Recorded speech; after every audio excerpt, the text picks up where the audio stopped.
Hi, namaste. You know, they say that there's one thing that is not known to anyone ever in the world. You know what that is? They say it's death. And decoding the positive difference to actually realize your dreams. What is success? Success is not what you learn in school. This is what I found. It is not even your business degree. It is not your IQ level. It is not even your technical know-how or the expertise when you've worked for years. The recent studies and research, scientific research, shows that actually it is your social intelligence that makes your life tick and go from A to Z. We're going to talk about that today. So my father, next. He said to me, he's a services man, and he said to me that don't think of what you don't have. Think of what you do. And look around. There are so many people who don't even have a little of what you do. Maybe you can do something for them. So this was my little education. And I plagiarized his idea. And social health and social connectivity with people became my dream. I enrolled in social sciences, started to study social work. And as I graduated, I was actually working with the slums and bringing them happiness and joy. But soon I was to become a glamour icon, which I didn't know. But my social awareness followed. And I modeled endorsed actually a condom. You can see the condom on my hair. Endorsed a condom to educate people about AIDS, safe sex, and HIV. Soon enough, this wasn't even enough. And you know, I've always done things where my heart is in something. And I found like it was only 3 years in Bollywood, I was out with it. And I suddenly wanted to know my beginning. Where did Earth begin? What was it? The fiery planet. How did it begin? And I found that when I started the study of this, the history of Earth is very directly linked to the history of yoga. So I started to learn about the research scientists called the rishis, who actually were finding this scheme of things on this earth. And they came to the conclusion that it was actually their connectivity with the individual connectivity with the cosmos, which they saw as a higher force. Because there were things happening, there were weather changes, there were rains, there were droughts. They weren't doing it. Who was doing it? So this is where their whole quest sort of culminated in understanding that it is the connection between the self with the society and the cosmos, which is actually the goal of life. So then came Patanjali, who is actually the father of yoga in the sense that he decodified yoga first. And he developed Ashtanga Yoga, which is the 8 limbs of yoga. It's like a map. It's like goes from A to Z, starting with the foundation and the basics. You follow the principles, and eventually it leads you to samadhi. So the 8-limbed yoga path of Patanjali starts with yam, niyam, asana, pranayama, pratyahar, dharana, dhyan, samadhi. His initial, the first two are all about yama and niyama, are all about personal conduct and social conduct, because he understood that one has to have one's personal tendencies and and behaviors and patterns known to be able to serve the society and others, which is like really going down to root level.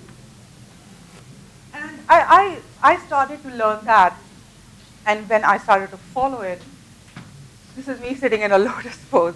Suddenly I was like, all silence, all calm, and a transformation began here.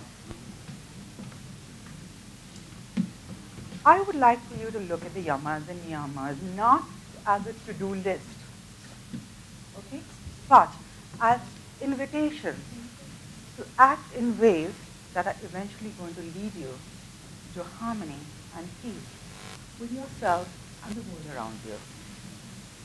So the first yama is ahimsa, which is basically non-killing or non-harming. But I have decoded it in my own way. I understood ahimsa as actually caring.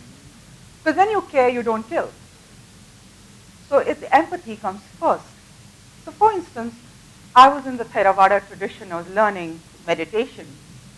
And one of the practices we did was we used to walk, apart from the other times we were sitting and meditating. When we were walking, we used to walk with the eyes downcast.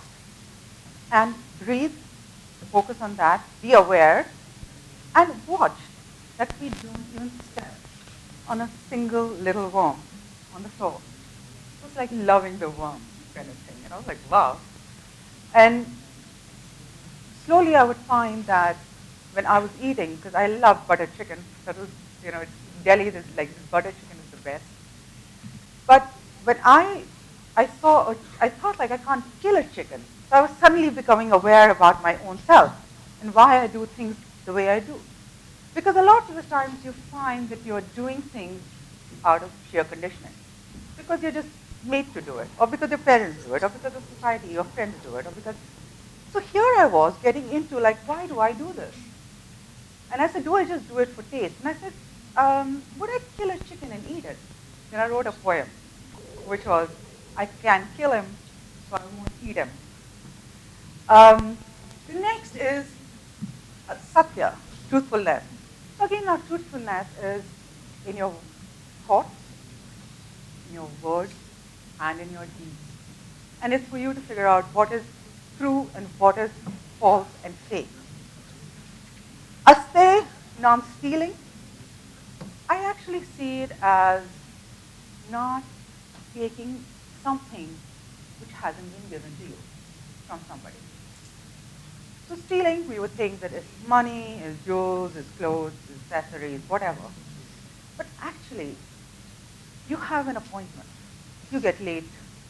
You're stealing someone's time. So even that's stealing. So, just being conscious, just being mindful about what you're doing and how you are hurting or harming others. Aste, non-stealing, as I told you. The next is brahmacharya. Energy moderation, but it's also conserving your energy. So for instance, when you're talking, like blah, blah, blah, mindless talk, rubbish, just talking. A lot of people do that, right? I used to do that at some time till I started to study this. And I was living in silence. And I really started to observe myself. And I said, why am I saying all this? As I started to study yoga, I understood that talking, verbal communication, consumes energy. So it's like your body is runs on a battery of energy. So if it's like your iPhone. Like when I see my iPhone, suddenly the battery was dying really quickly.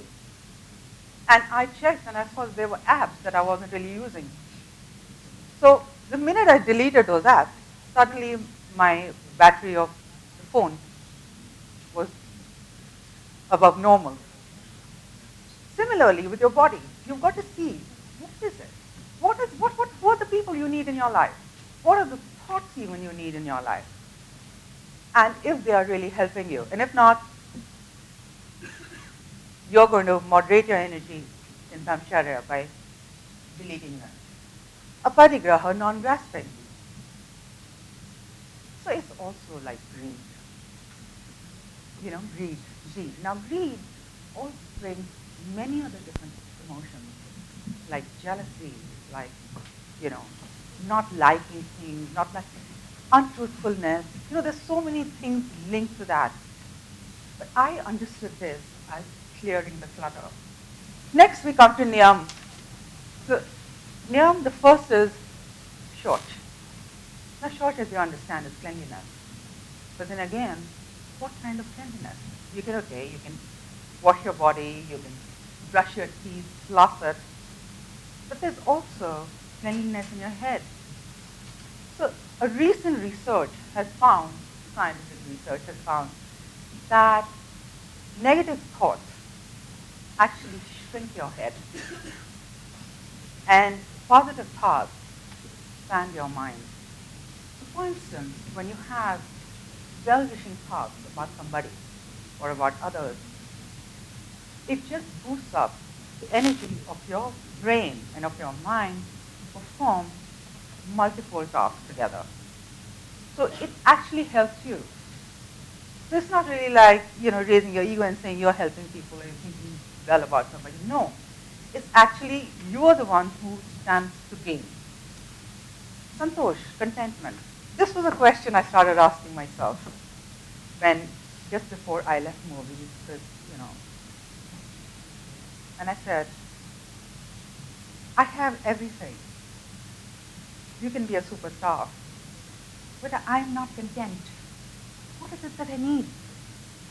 What is it? So slowly I found that contentment is actually a mental habit. You can, with whatever you have, you can be content.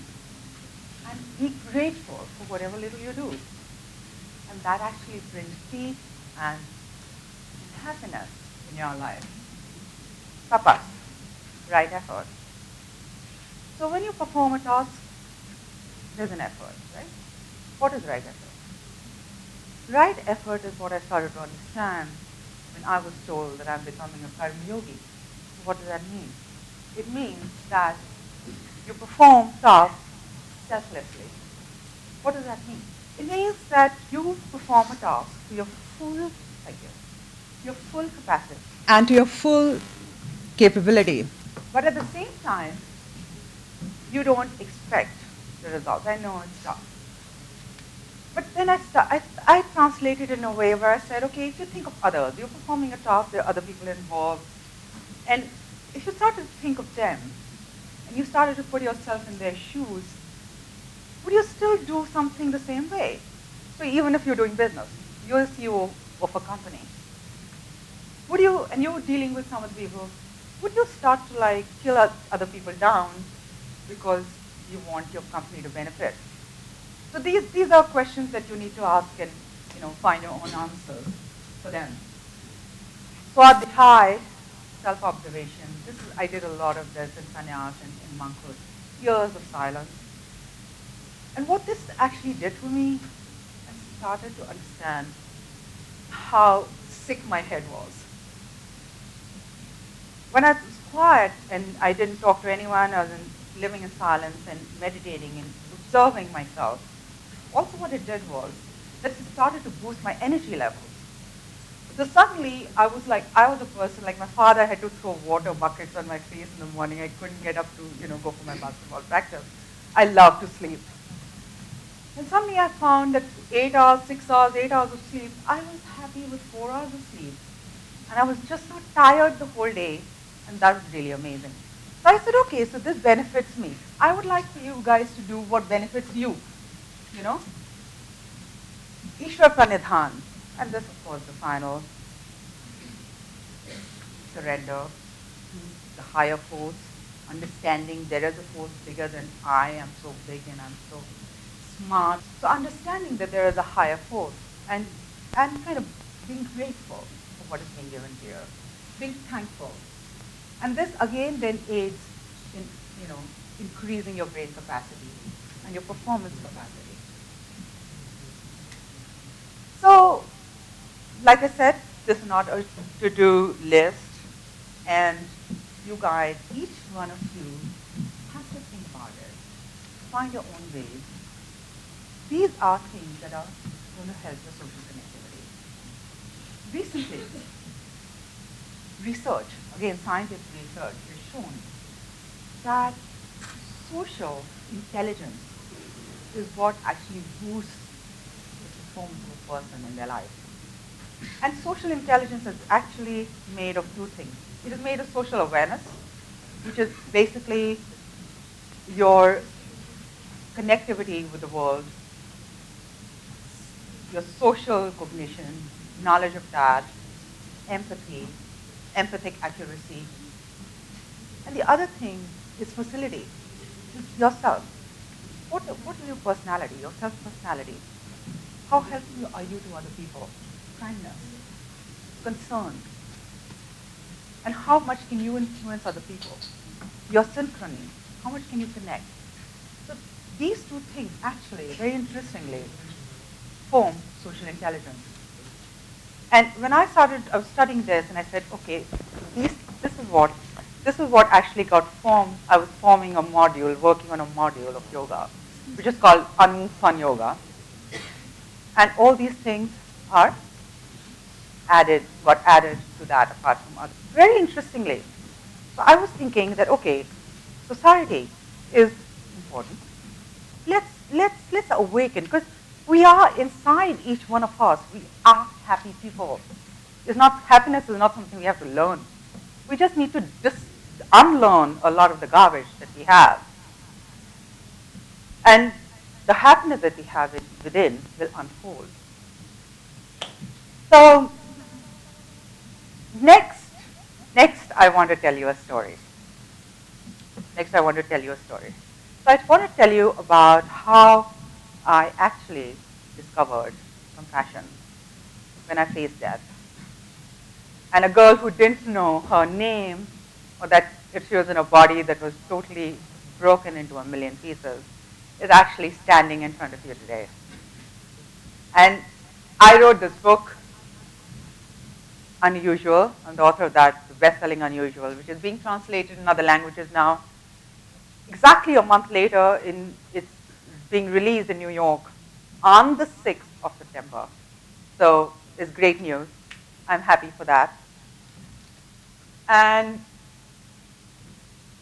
to promote my fun yoga, this is in the International Yoga Festival in Rishikesh. Help the world and help yourself. Thank you.